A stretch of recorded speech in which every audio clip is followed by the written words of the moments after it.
Recording by Clarity Music.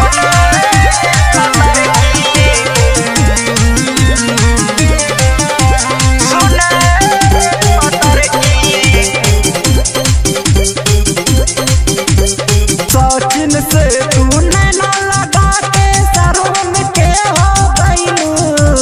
Sachin से तू नैना लगा के सरवन के हो गईलू।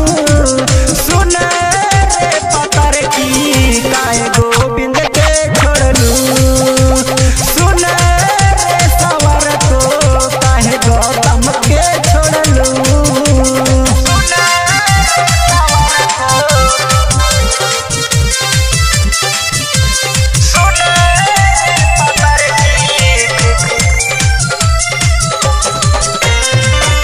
सुनला की प्यार तू ता बीजे से करत रहलू हो।